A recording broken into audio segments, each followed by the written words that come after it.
Farzandimni xotirasi pasayib ketyapti, diqqatini bir joyga jamlolmaydi deydigan ota-onalar, bu video aynan siz uchun. Uni oxirigacha ko'ring, men sizga asl sababini aytaman.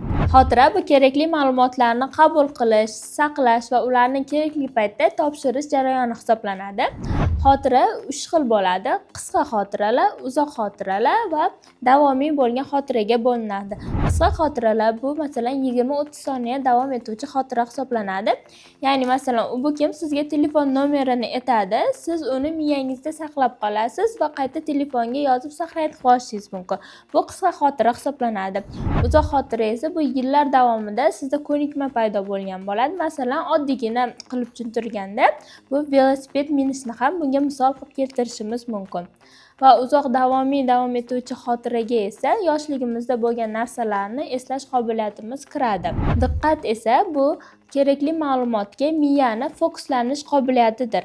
Diqqat bo'lishi mumkin ixtiyorsiz, ixtiyoriy va taqsimlangan bo'ladi. Ya'ni ixtiyorsiz diqqatimiz bu kuchli shovqinga yoki kuchli yorqin ranglarga o'zimiz xohlamagan holda diqqatimiz shunga qaratilishidir. Ixtiyoriy diqqat esa bu diqqatimizni o'zimiz bilgan holda bir narsaga yo'naltirish. Masalan, oddiygina qilib tushuntirganda esa shu maktabda oddiygina dars jarayonida diqqatni shu fanga qaratishdir. Taqsimlangan esa bu bir vaqtni o'zida ham ixtiyoriy, ham ixtiyorsiz diqqatni o'zimizda namoyon qilishimizdir. Ham kuchli shovqinni ham eshitamiz, ham diqqatimiz shu darsda bo'lishidir. Hozirgi kunda shu diqqat va xotira bilan muammoli bolalar juda ham ko'paymoqda. Bularning asl sababi birinchi o'rinda gadjetlar. Gadjetlar, videolar, har xil YouTube'da, TikTok'dagi shortslarda 3-6 soniyali videolar miyaga o'rnashib qoladi. Miya tezlikka o'rganadi va unga sekin narsalar o'zi qiziqarli bo'lmaydi. Ya'ni sekin bu nimani misol qilishimiz mumkin? Kitob o'qish, chunki davomiy bo'ladi yoki darsda o'tirish yoki har xil narsalarni o'rganish miya uchun sekinlik qiladi va uni qabul qilishni xohlamaydi, ya'ni diqqatni qarata olmaydi. Ikkinchi faktor esa bu uyquni yetishmovchiligi. Ya'ni miya kun davomida o'rgangan narsalarni saqlab qolishi uchun miya dam olishi kerak. Odatda bolalar 10-12 soat uxlashi bu norma hisoblanadi.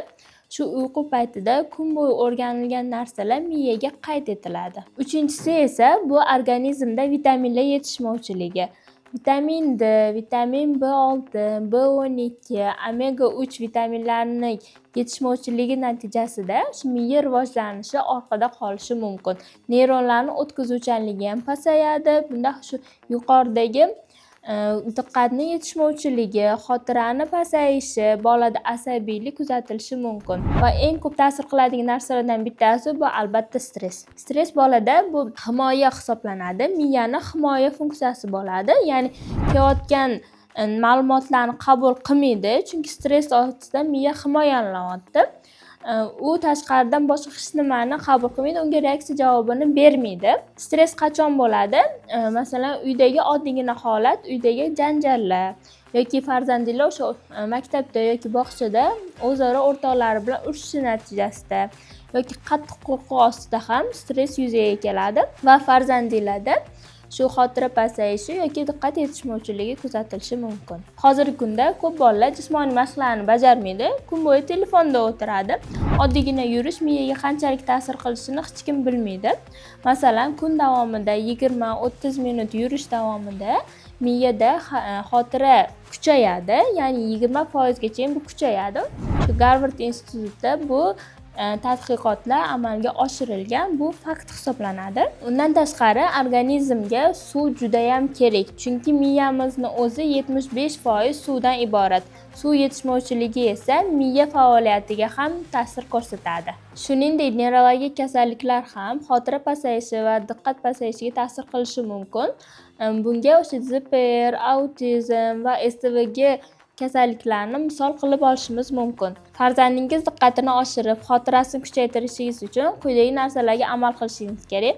Birinchi navbatda gadjetlarni to'xtatishingiz kerak. Kuniga iloji boricha 20-30 minutdan oshmasligi kerak. Shu telefon o'ynash, multfilm ko'rish. Ikkinchidan esa uyquni rejimga solish kerak. Albatta vaqtli uxlab, vaqtida turish kerak.